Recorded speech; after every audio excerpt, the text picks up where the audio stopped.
Les termites, vus de l'extérieur et de l'intérieur.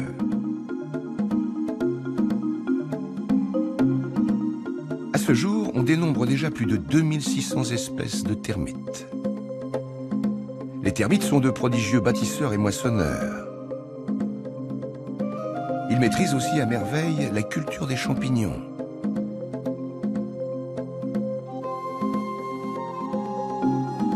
Leur système de reproduction est extrêmement efficace. Pris au piège. Les termites ont de redoutables ennemis. Parfois, ils sont tués sur le coup. Mais surtout, les termites modifient leur environnement.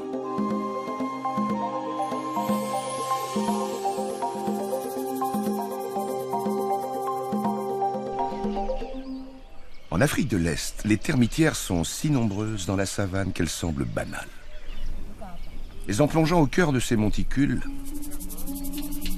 on découvre les secrets de cette vie dans l'ombre et sur les édifices fascinants construits par ses habitants. Ces insectes toujours en mouvement sont dépourvus d'yeux.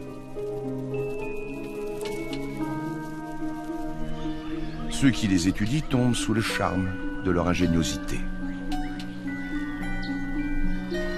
Les termites jouent un rôle crucial pour notre planète.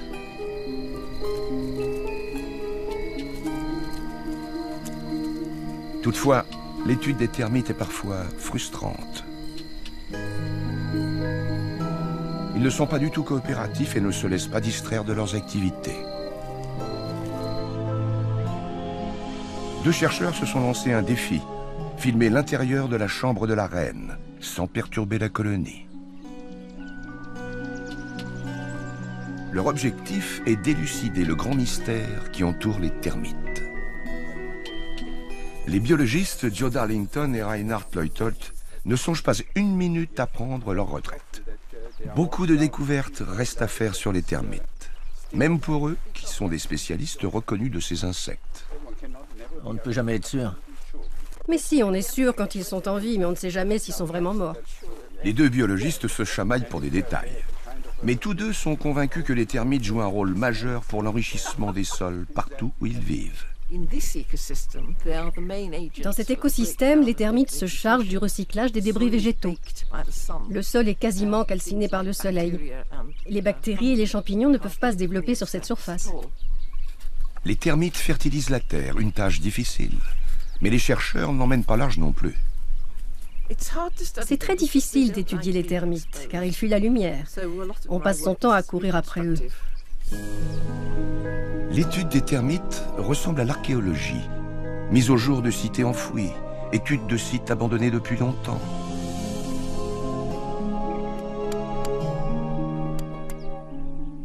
Aussitôt qu'une termitière est éventrée, les termites disparaissent, comme s'ils n'avaient jamais vécu à l'intérieur.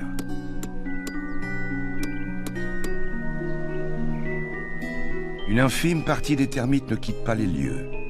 Ils sont assignés à la protection de l'individu le plus important de la termitière, la reine, qui ne peut se déplacer. Le défi consiste à observer ce groupe sans détruire la cavité où il loge. C'est le lieu le plus secret de la termitière, la chambre de la reine.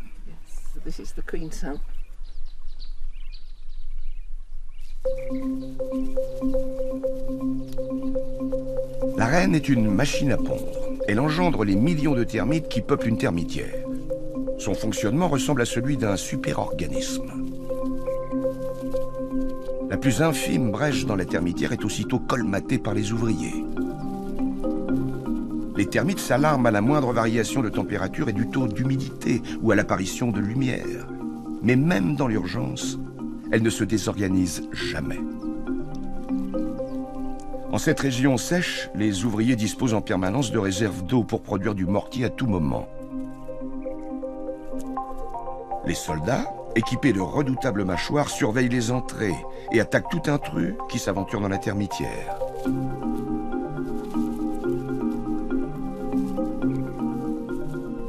Les chercheurs disposent seulement de quelques minutes pour jeter un regard à l'intérieur de ce super-organisme. Pas au cœur, mais dans les entrailles, dans la maternité de la colonie.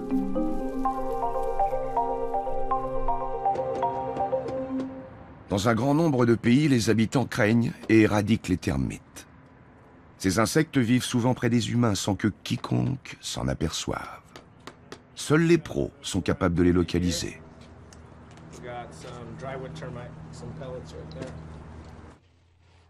Ils rampent sous les maisons pour sonder les coins les plus difficiles d'accès.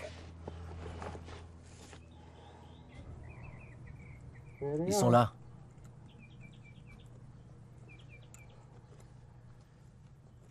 Même conclusion à l'intérieur de la maison. Si on perçait un trou dans les solives, le propriétaire subirait le choc de sa vie.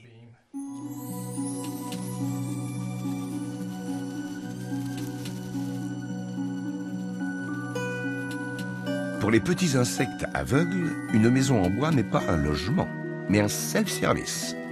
Et ils se servent sans retenue. Que sont les termites? Bien qu'on les appelle aussi fourmis blanches, ce ne sont pas des fourmis. Les fourmis sont apparues à peu près à la même époque que les termites. Les deux espèces sont des insectes sociaux. La plupart des fourmis sont omnivores. Elles dévorent un grand nombre d'insectes. Les fourmis descendent des guêpes, alors que les termites appartiennent à la superfamille des blattes. Et ils sont uniquement végétariens. Ce sont les seuls insectes capables de digérer le bois. C'est le secret de leur formidable prolifération. Mais les termites ne sont pas uniquement des insectes nuisibles. Le tomographe nous plonge à l'intérieur même d'un termite de bois sec. Son tube digestif est conçu pour assimiler la cellulose et la lignine, qui composent les cellules végétales.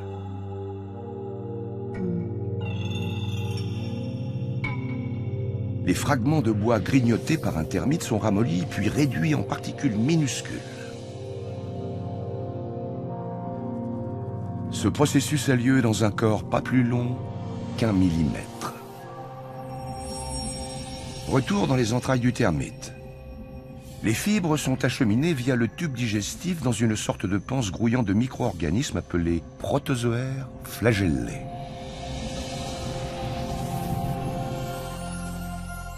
Ce sont les protozoaires qui digèrent la cellulose. Ces micro-organismes représentent le tiers du poids d'un termite. Sans ces hôtes dans leur tube digestif, les termites mourraient de faim. Les protozoaires flagellés fournissent ainsi la nourriture de base à leurs hôtes. Des boulettes microscopiques d'excréments tapissent l'extrémité du tube digestif du termite.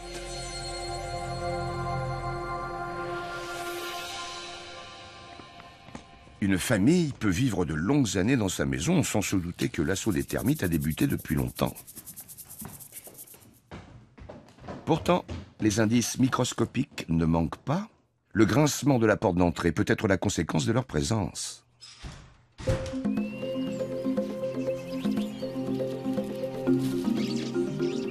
Au Kenya, les termitières font partie intégrante du paysage. Les paysans respectent leurs monticules aux formes étranges.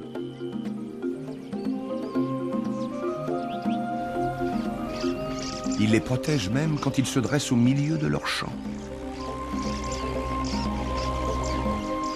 De temps à autre, la charrue éventre un tunnel construit par les insectes.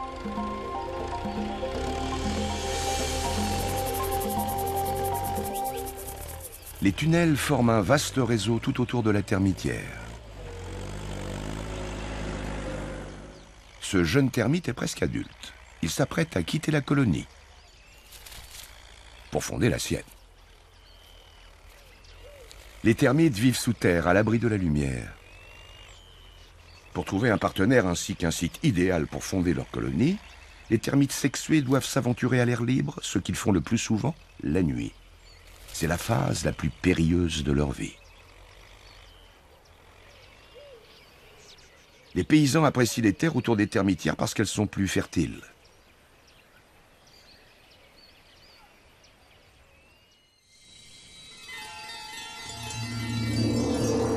« 8500 km plus à l'est, sur l'île de Bornéo, les termites profitent d'un climat idéal. La forêt tropicale est très humide et très chaude. Elle offre en permanence de l'ombre. Certains spécialistes pensent que les termites sont apparus dans ce type d'habitat. L'art de vivre de ces termites diffère de celui de leurs congénères africains.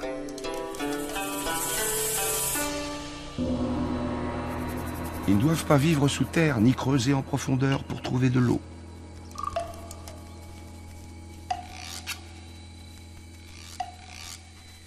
Ils installent leur nid dans des troncs creux.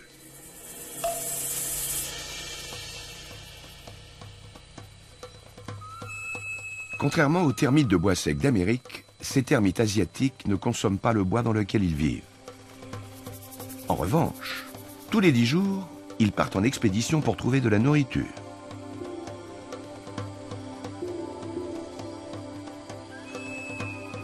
Les éclaireurs ont découvert de quoi manger. Ils ont même balisé un itinéraire praticable à travers la végétation sauvage.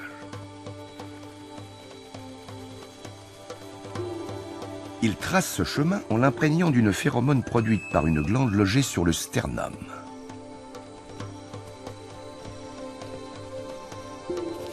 Cette espèce est protégée des rayons ardents du soleil par une carapace sombre, plus robuste que celle des termites africains.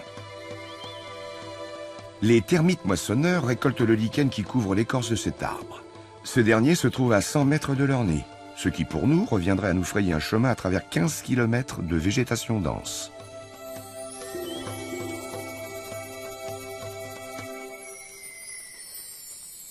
Les moissonneurs sont de jeunes termites équipés de pièces buccales réduites, mais très acérées. Ils se contentent de moissonner.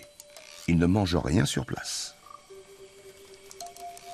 Les ouvriers broutent, arrachent et récupèrent un maximum de lichen à un tempo effréné. Toute cette armée suit un plan très précis. En moins d'une demi-heure, les termites ont récolté tout le lichen de cet arbre. Il est temps de transmettre la récolte aux ouvriers porteurs. Ce travail d'équipe s'est peaufiné depuis 100 millions d'années.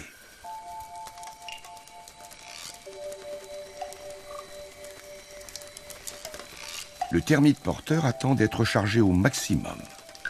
Ensuite, il se met en route.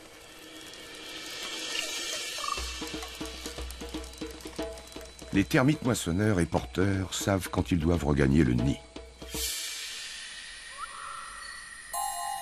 Mais il y a toujours des retardataires ou d'autres qui se laissent tenter.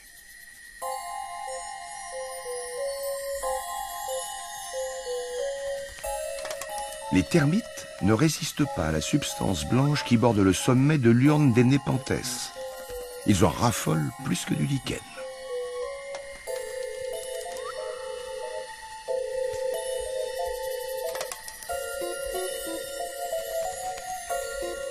Mais il y a un souci.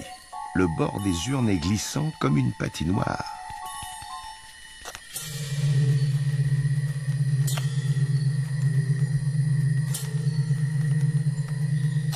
Une seule plante carnivore pourvue de plusieurs urnes peut ainsi piéger des milliers de termites. Les victimes sont lentement digérées par les sucs digestifs. Les termites qui ne se sont pas laissés séduire par le délicieux nectar des plantes carnivores retournent au nid. Ensemble, ils ont récolté un demi-kilo de lichen. Une quantité qui suffira pour nourrir la colonie durant 10 jours. Une organisation parfaite, sans le moindre organisateur.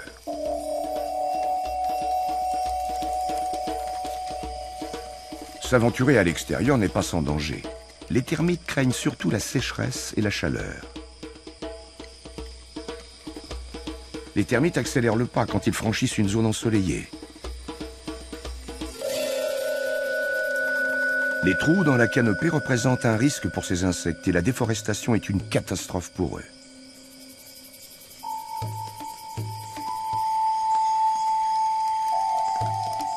La carapace de chitine des termites est moins dure que celle des fourmis.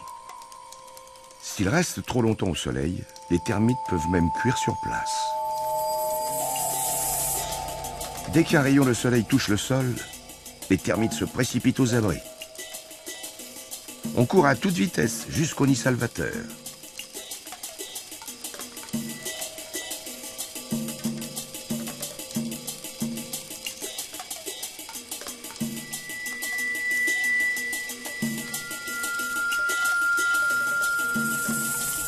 Les termites partent en quête de nourriture, de préférence aux petites heures du matin ou en fin d'après-midi quand le soleil est moins fort.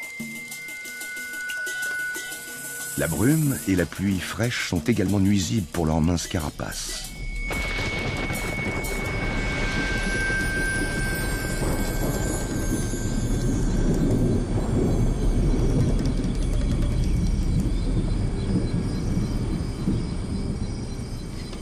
Dès que les nuages de pluie se sont dissipés, les termites reprennent leur marche.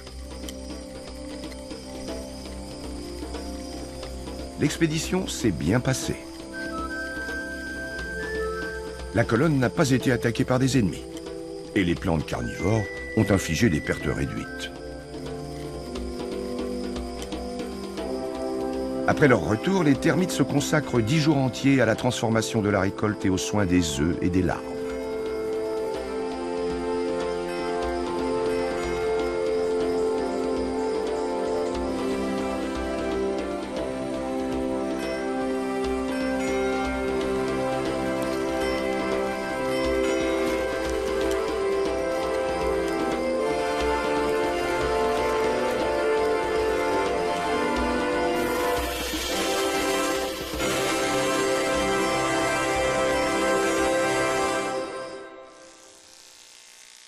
Retour en Amérique, à la maison infestée de termites. Les insectes xylophages sont empoisonnés, gazés et brûlés. Mais il y a un petit problème. Même si une bâtisse est totalement débarrassée des petits envahisseurs, juste à côté, dans la cour arrière, une nouvelle génération de termites lance une seconde vague de colonisation. Dans cette guerre, les termites sont supérieurs en nombre.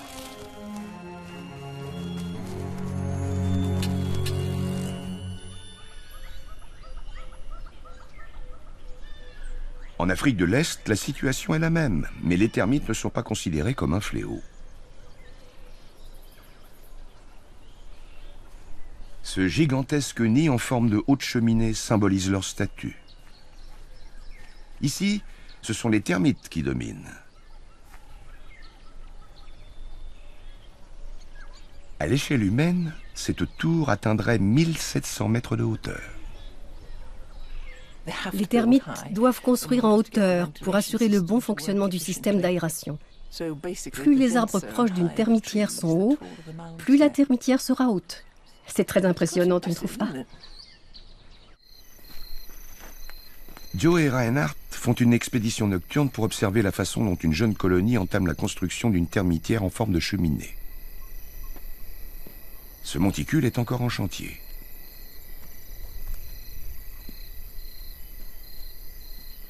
Les scientifiques doivent se contenter d'une lumière faible pour ne pas faire fuir les termites.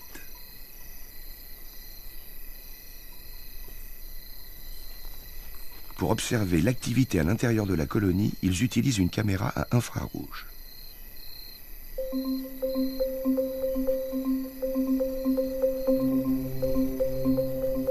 Des dizaines de milliers de termites remontent de l'argile et de l'eau des profondeurs du sol.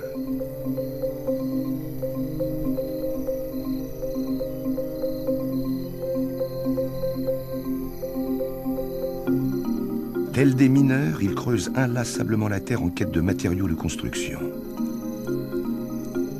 À long terme, les minéraux remontés à la surface enrichissent la terre.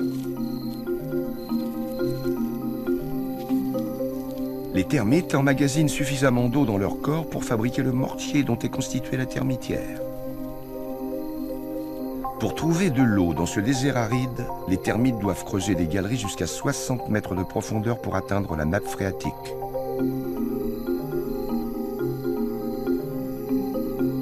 Les termites travaillent à un rythme effréné, mais sans jamais se désorganiser. Ils ne font jamais de pause. La cheminée grandit de seconde en seconde.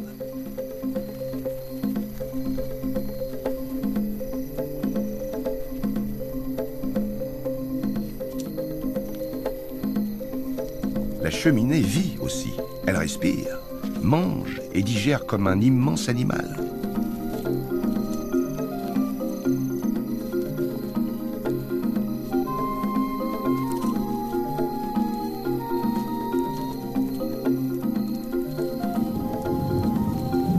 La comparaison avec un animal convient à merveille. Le souffle d'une colonie de termites est presque aussi chaud que celui d'un mammifère. Il contient du gaz carbonique et du méthane. Enrichi d'humidité, ce souffle reflète le climat qui règne à l'intérieur de l'édifice.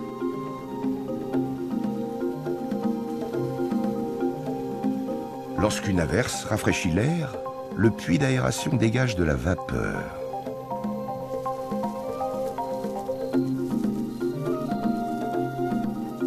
Au lever du jour, la cheminée a gagné 50 cm de hauteur.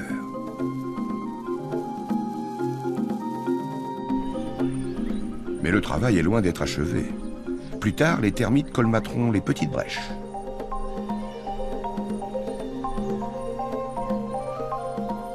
Pour maintenir une température de 30 degrés et un taux d'humidité de 100% dans la chambre de la reine, le flux de l'air doit être régulé avec précision. Le monticule vit, il respire.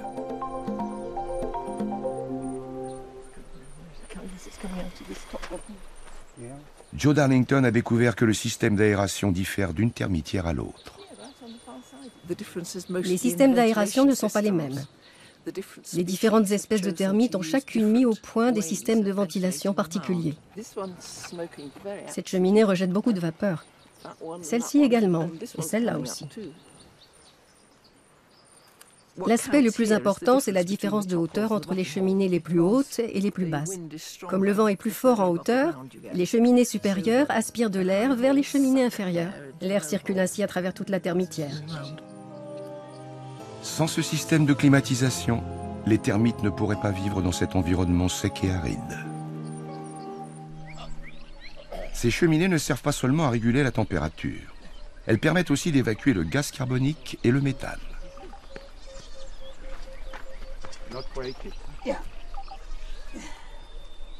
Joe et Reinhardt concentrent leurs études sur les termitières disposant d'une cheminée unique. Ils peuvent ainsi mesurer la quantité exacte de gaz rejeté à l'air libre. Le résultat leur permet d'évaluer le nombre de termites que compte une colonie.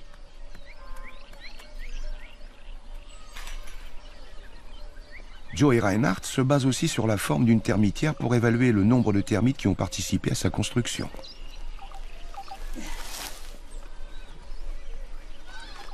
En comparant ce nombre avec les quantités de gaz rejetées à l'air libre, ils pourraient calculer la quantité de gaz à effet de serre, dont surtout du méthane rejeté par les termites dans l'atmosphère. Il se peut que les termites jouent un rôle prépondérant dans le réchauffement climatique au niveau planétaire. Mais les deux chercheurs manquent de données pour mener à bien cette étude. Nous n'avons aucun moyen d'évaluer de façon réaliste la biomasse des termites dans un lieu donné. Nous savons combien de méthane rejette une colonie selon sa taille, mais nous ignorons la biomasse des termites dans cette région. Il est clair que les termites contribuent au réchauffement climatique mondial, mais nous ignorons à quelle ampleur. Pour les vaches, il est plus facile d'obtenir des chiffres réalistes. Les termites et les vaches produisent tous deux du méthane du fait de la digestion. Nous savons que les termites sont extrêmement nombreux. Mais contrairement aux vaches, nous n'avons pas les moyens de calculer leur biomasse. Nous devons donc nous dépêcher de les étudier plus à fond. Joe et Reinhardt creusent jusqu'à la base de la termitière pour mettre au jour les galeries. Les benjamins de la crèche sont les derniers à se mettre à l'abri.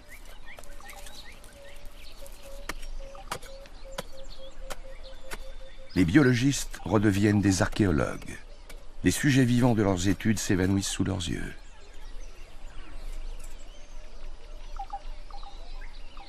Pendant que Joe et Reinhardt étudient de près cette colonie au Kenya, une autre colonie de termites passe quasiment inaperçue. Seules les oreilles plus sensibles d'un enfant perçoivent des signes de l'intrusion.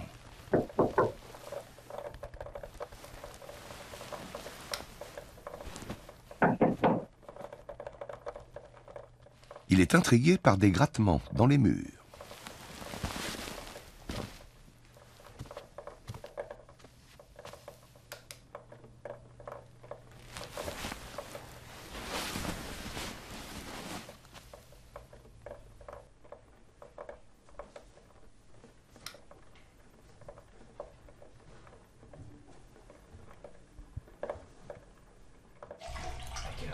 You're welcome. Want some more shoes? Yes. Here. Some more. Thank you.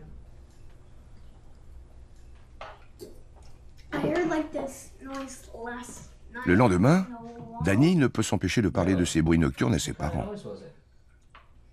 Mais il a beau affirmer qu'un truc bizarre se produit dans les murs de la maison, personne ne veut le croire. On se moque de lui en disant qu'il a dû rêver. Sure you weren't dreaming? Yeah, I'm sure. Danny n'a pas du tout rêvé. La réalité relève même du cauchemar.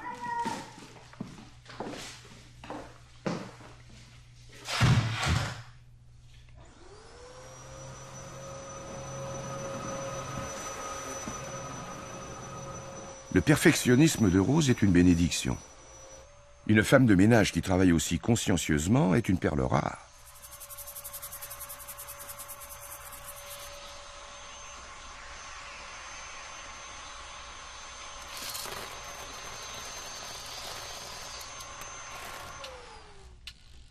Malheureusement, ici, Rose détruit les indices.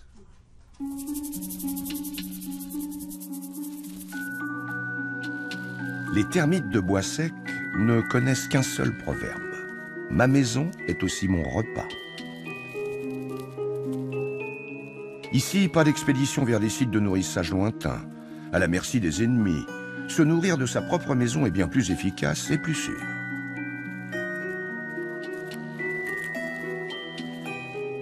Les termites sont implacables.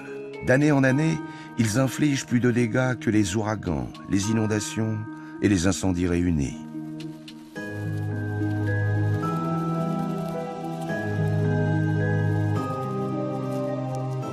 La nouvelle génération s'apprête à quitter la colonie pour se reproduire ailleurs. Les ailes des termites sexués commencent à pousser. Dans quelques jours, ils seront des milliers à sortir à l'air libre, où ils formeront des couples avant de s'envoler dans toutes les directions pour fonder de nouvelles colonies.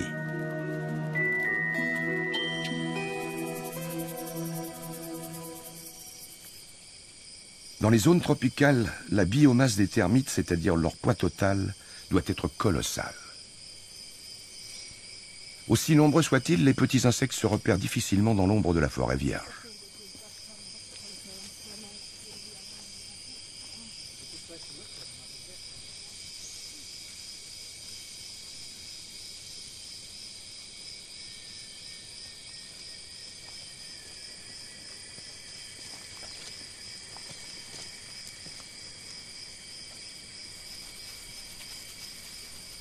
Cette espèce de termite a trouvé un système ingénieux pour aplanir le sol inégal du plancher de la forêt.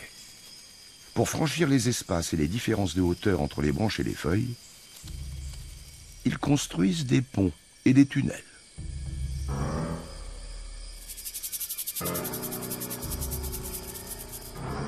Les ouvrages sont fabriqués avec la terre environnante. Voilà à quoi ressemble le béton des termites.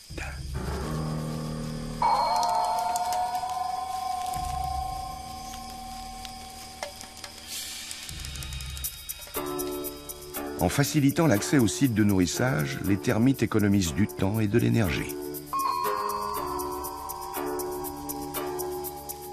Une autoroute à l'heure de pointe. Elle permet aux termites de franchir sans encombre un terrain fortement accidenté. Les phéromones qui balisent le chemin sont aussi efficaces pour gérer la circulation que des panneaux et des feux de signalisation. Les tunnels sont pourvus de 2 galeries à sens unique pour chaque direction.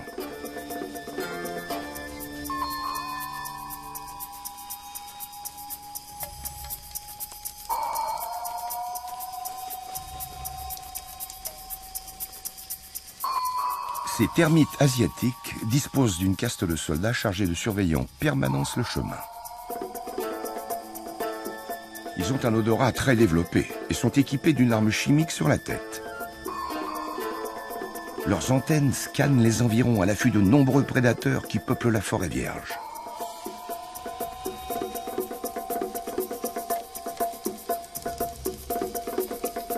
Plus on se rapproche du nid, plus le chemin et les tunnels s'élargissent.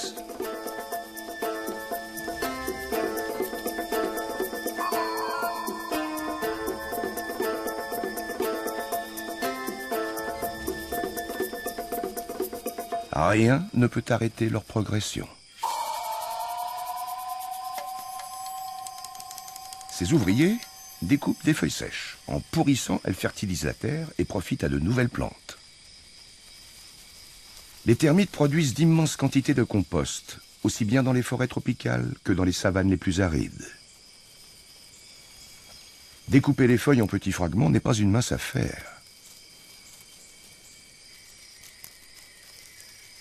Spécialisés dans le traitement des feuilles, ces termites mettent 2 heures pour réduire une seule feuille en morceaux.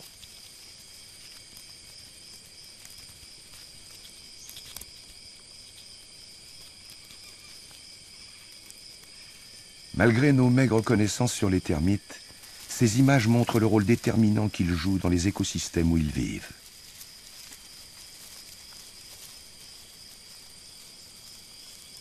Les scientifiques estiment qu'il est primordial de protéger les termites et qu'il faut mettre fin à leur destruction systématique.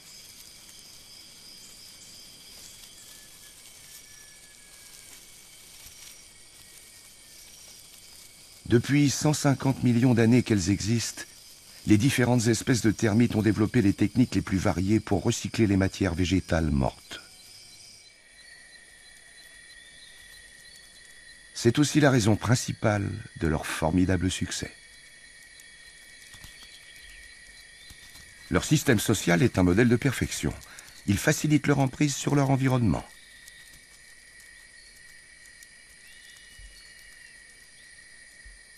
Mais ici, dans la jungle de Bornéo, les termites sont à la merci des prédateurs.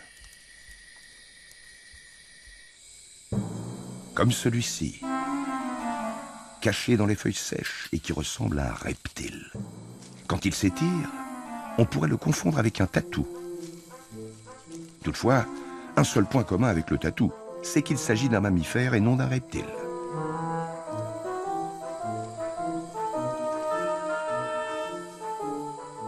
C'est un pangolin.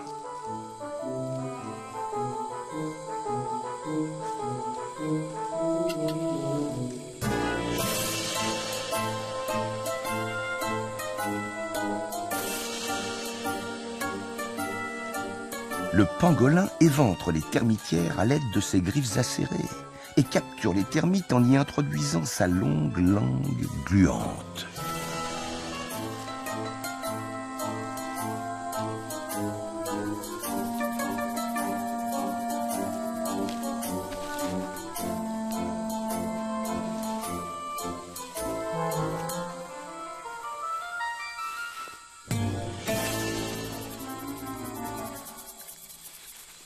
Mais aujourd'hui, les termites ont de la chance. Le pangolin a jeté son dévolu sur une colonie de fourmis.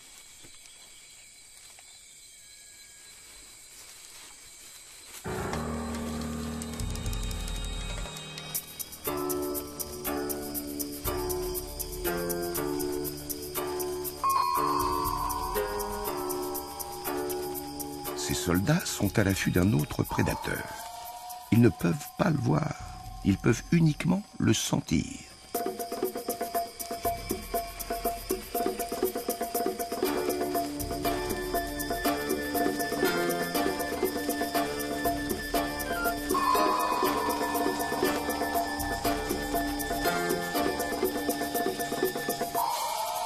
Une troupe de fourmis tisserandes s'approche en douce de la termitière. Les éclaireurs ont préparé une embuscade.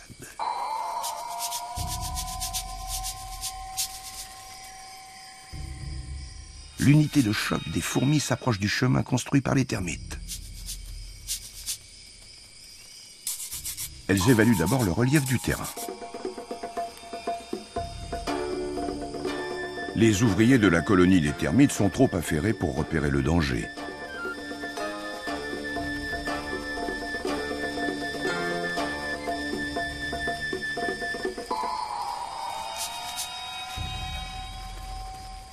Les soldats, en revanche, flairent l'ennemi, mais ils ne peuvent pas quitter leur ligne de défense.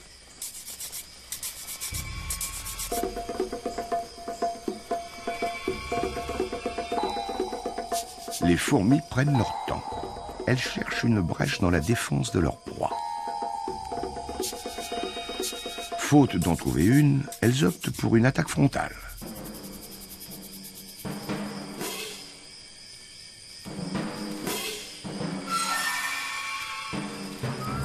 Bien qu'aveugles, les termites ne sont pas sans défense.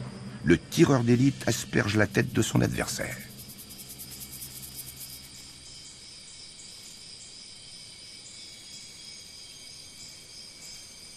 La fourmi tente en vain de se débarrasser de l'acide qui la brûle.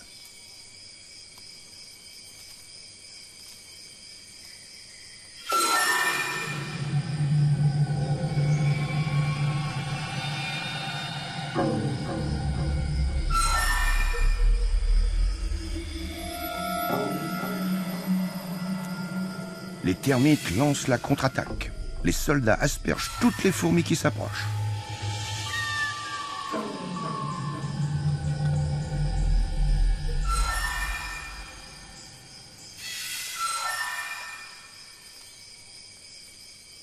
Peu de fourmis réussissent à battre en retraite avec une proie.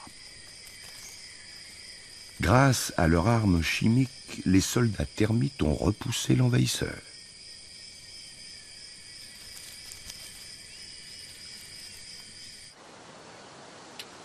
En Afrique, au beau milieu de la savane, une autre armée de fourmis est en vadrouille. Cette fois, ce n'est pas une escarmouche, mais une bataille en règle qui se prépare. Leur raid est rapide et précis. Il est initié par un seul éclaireur.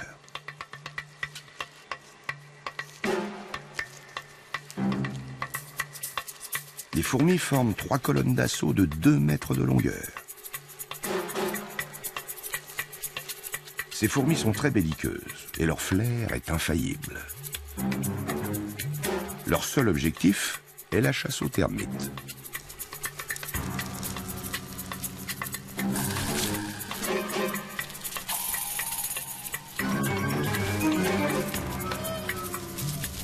Le termite est condamné. Les termites des savanes ne disposent pas d'une arme chimique. Bien qu'ils soient plus massifs et armés de grosses pinces, quand ils sont isolés, ils succombent sous le nombre d'assaillants.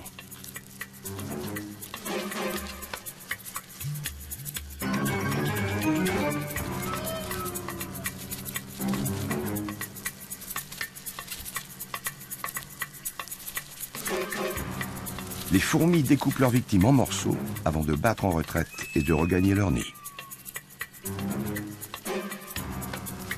La biologiste Jo Darlington a eu l'occasion d'observer plusieurs de ces attaques. Elle est fascinée par le fait que ces deux espèces aient autant de différences que de similarités. Les fourmis et les termites sont des insectes terrestres très performants. Nous pensons qu'il s'agit des 2 premières espèces d'insectes sociaux, mais les fossiles sont extrêmement rares. Même si les 2 espèces ne sont pas apparentées, elles ont beaucoup de points communs. C'est un excellent exemple d'évolution convergente. 2 espèces différentes, confrontées aux mêmes défis, ont trouvé des solutions similaires.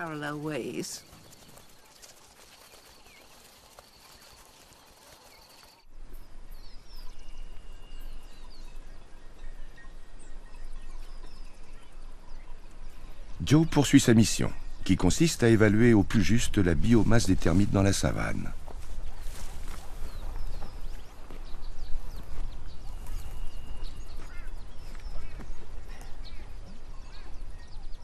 Elle prend les mesures de toutes les termitières situées à l'intérieur d'un périmètre défini.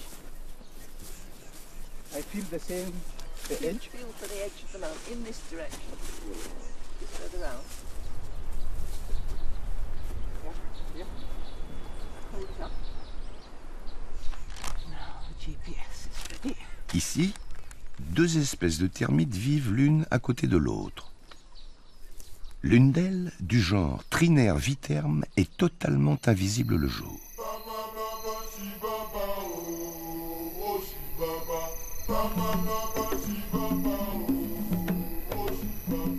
Ces termites remontent uniquement à la surface à la nuit tombée pour se nourrir. Les entrées de leur galerie ne sont pas faciles à localiser. Ils se dispersent dans la savane pour récolter des végétaux morts.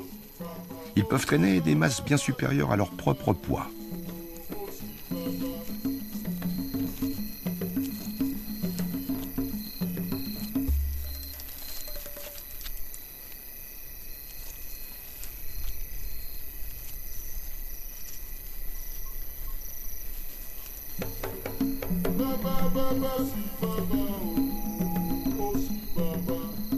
Le sol est percé d'une multitude d'entrées qui sont colmatées le jour.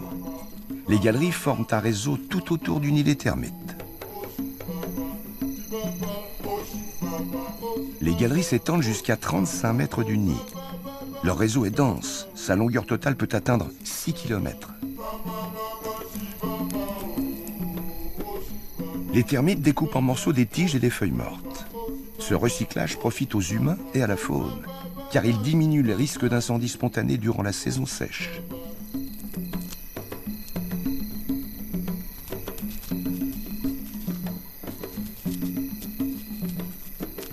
Les termites ne se nourrissent pas avant d'avoir réintégré leur nid.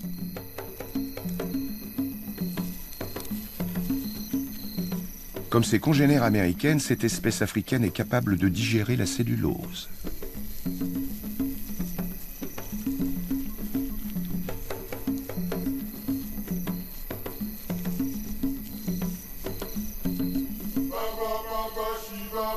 D'autres espèces expulsent la cellulose après l'avoir mastiquée pour y cultiver des champignons.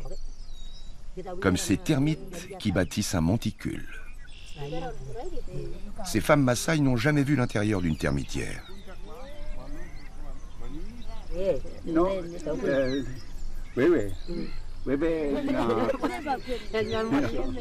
Reinhardt a installé une petite vitre.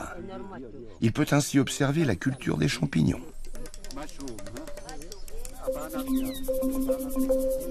Les termites cultivent des champignons dans cette cellule.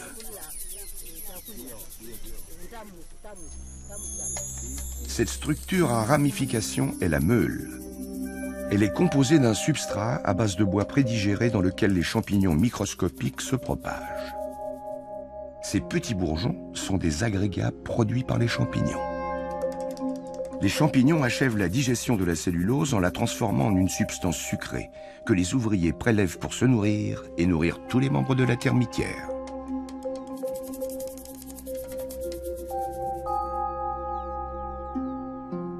Ce champignon assure ainsi la subsistance d'une espèce de termite. Mais pour le cultiver, les termites doivent maintenir une température et un taux d'humidité très précis.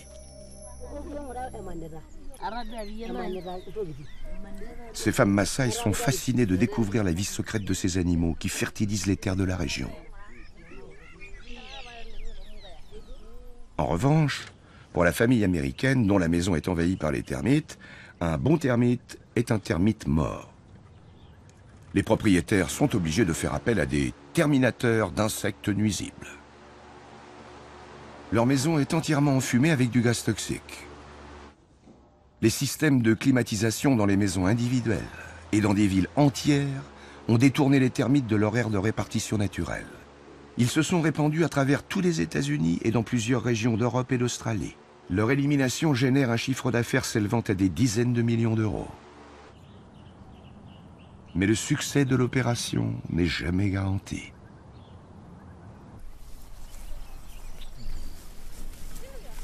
Au Kenya, Joe et Reinhardt se rapprochent toujours plus de la chambre de la reine, le lieu le plus secret d'une termitière.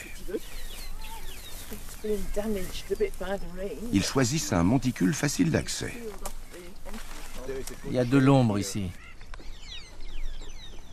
Ils extraient la chambre royale de la termitière.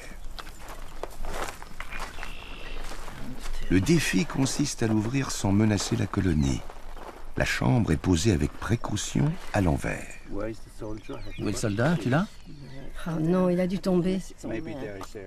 Joe et Reinhardt attendent ce moment depuis de longues années. Mais ils doivent agir avec prudence. Si les soldats de la garde paniquent, ils tueront la reine. La reine doit être dans la voûte du toit. Je les vérifie en bas. Les grands soldats s'activent. La situation est normale, je pense. C'est rare quand ils deviennent agressifs et qu'ils tuent la reine.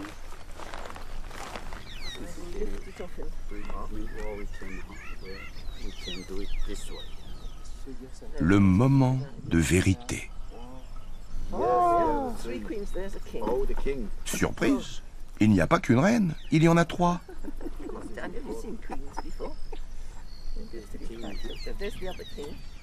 Le roi, qui ne mesure guère plus d'1 centimètre, féconde sa reine durant toute sa vie, qui peut durer 30 ans.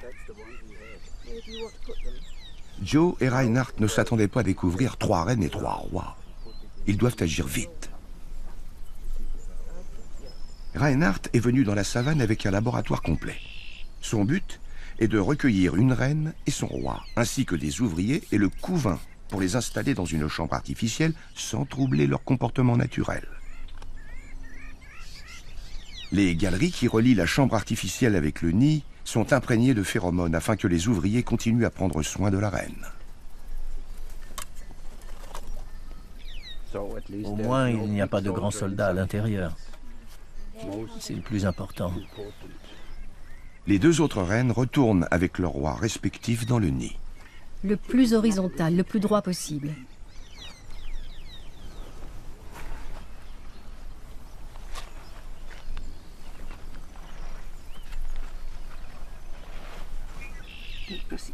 Ne tasse pas trop la terre pour ne pas écraser les termites.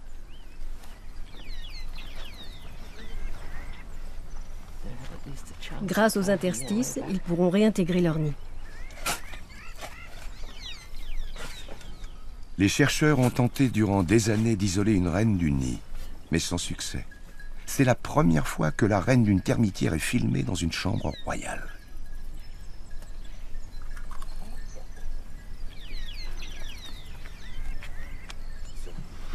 Ça, c'est le roi.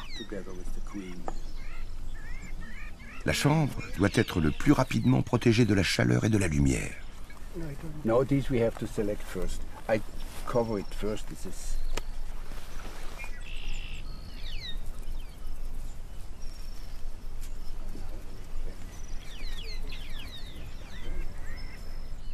Les galeries artificielles sont reliées avec la vraie chambre royale au cœur de cette termitière. L'opération est délicate. Ils doivent éviter de faire paniquer les soldats et les ouvriers. Bien. Remettez les pierres là-bas, s'il vous plaît. À présent, il faut attendre. Reinhardt espère que la reine se remettra à pondre et que les ouvriers recommenceront à la nourrir et à prendre soin des œufs et des larves.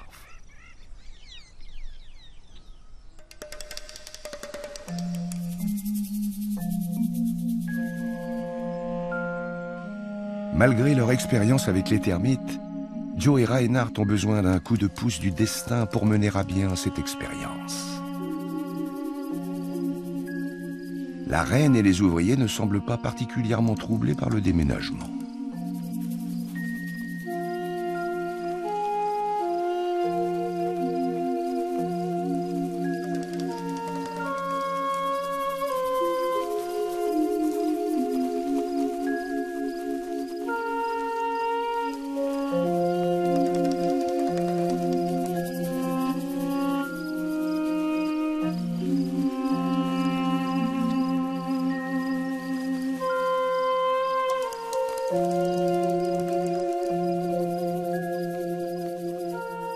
Les ouvriers couvent la reine de 1000 soins, comme auparavant.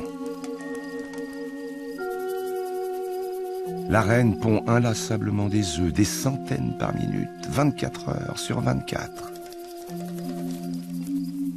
Tous les œufs sont identiques. C'est la nourriture servie aux larves qui en font des ouvriers ou des soldats.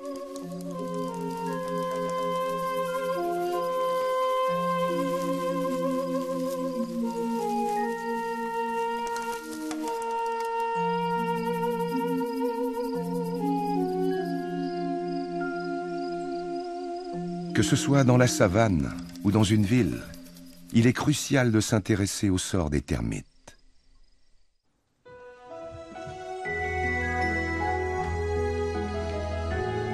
Où qu'on vive, il est vivement conseillé d'inspecter sa maison. Et d'être plus attentif aux bruits suspects.